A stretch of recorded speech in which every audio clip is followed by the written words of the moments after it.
آپ سب کا اردو سفر میں استقبال ہے۔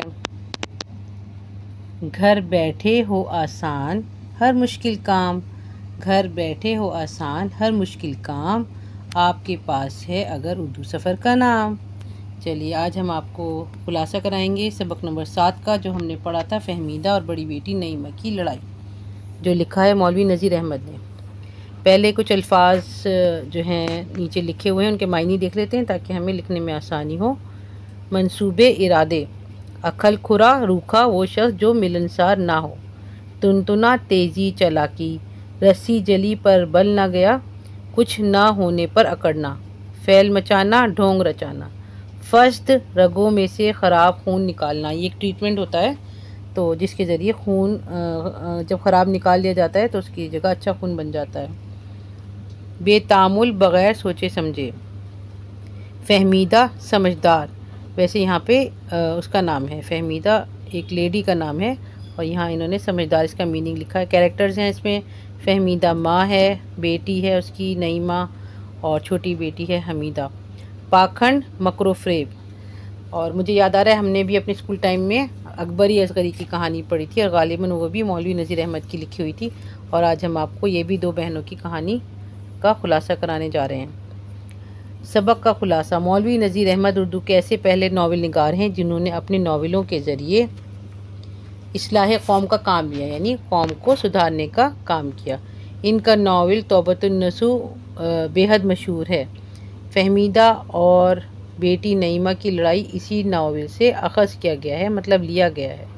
اس کے تحت وہ نعیمہ کی بد کلامی اور بد مزاجی کا تذکرہ کرتے ہیں۔ یہ بد مزاجی لفظ ہے، اس کا نقطہ جو ہے نیچے لگایا جائے گا، ٹھیک ہے؟ یہ کتاب میں ایک مسٹیک ہے۔ نعیمہ کو اس کی بد زبانی کی وجہ سے سسرال سے نکال دیا گیا تھا اور وہ میکے میں رہ رہی تھی۔ 5 مہینے کا پہلا بچہ اس کی گود میں تھا۔ میکے میں رہنے پر بھی اس کے مزاج میں کوئی فرق نہ آیا تھا۔ رسی جل گئی تھی مگر اس کے بل باقی تھے، یعنی کہ اتنا سب کچھ سہنے کے بعد بھی اس کے ضد اور اکڑ اور غصہ جو ہے نہیں گیا تھا۔ اسے نہ چھوٹوں پر شفقت تھی نہ بڑوں کا لحاظ۔ ایک بار نعیمہ نے اپنے بچے کو چھوٹی بہن حمیدہ کے سپرد کیا اور منہ دھونے چلی گئی۔ جب بہت دیر ہو گئی تو وہ نہیں آئی۔ حمیدہ نماز پڑھنے کھڑی ہو گئی، بچہ رونے لگا، اتنے میں نعیمہ آ گئی۔ اس نے بچے کو جب روتا ہوا دیکھا تو نماز پڑھتی ہوئی حمیدہ کے 2 ہتھڑی ماری کہ حمیدہ بجائے رکوع کے سجدے میں جا گری۔ وہ اس طرح گری کہ ناک سے خون بہنے لگا۔ فہمیدہ نے جب یہ دیکھا تو اس نے حمیدہ سے وجہ پوچھی۔ حمیدہ خاموش رہی، مطلب جو چھوٹی بیٹی تھی وہ خاموش رہی۔ بڑی بیٹی جس کا سارا کارنامہ تھا وہ خود ہی بول پڑی کہ میں بچے کو اسے دیکھ کر منہ دھونے چلی گئی تھی، اس نکمی نے بچے کو لٹا دیا اور نیت باندھ کر نماز پڑھنے لگی۔ جیسے ہی میں منہ دھو کر آئی تو بچے کو روتا ہوا دیکھا تو اس کے کندھے پر ہلکے سے ہاتھ رکھ دیا تھا۔ میرا اتنا کرنے سے یہ دھڑام سے گر پڑی۔ اتنا، اس میں بھی تے کا نقطہ پہلے لگے گا اور نون کا بعد میں لگے گا، ٹھیک ہے؟ آپ اس کو صحیح کر لیجیے گا۔ کہیں تخت کی کیل لگ گئی ہوگی۔ اس کے بعد دونوں بہنوں میں خوب لڑائی ہوئی۔ نعیمہ اپنی ماں کے ساتھ بہت بدتمیزی سے پیش آئی اور ماں برداشت کرتی رہی، مگر جب اس نے خدا کے دین کے بارے میں بے ادبی کی تو اس سے برداشت نہیں ہوا اور اس نے نعیمہ کے منہ پر ایسا زوردار تماچا مارا کہ اس کا منہ ہی پھر گیا۔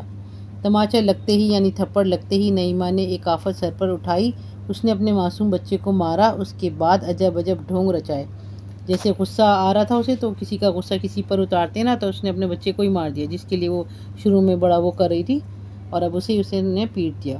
گھنٹوں تک پٹخیاں کھاتی رہی، اس کا مطلب یہ ہے کہ کافی دیر تک اپنے پیر غصے سے پٹکتی رہی۔ کپڑوں کو پھاڑ کر تار کر دیا اور دیواروں سے ٹکریں مارنے لگیں۔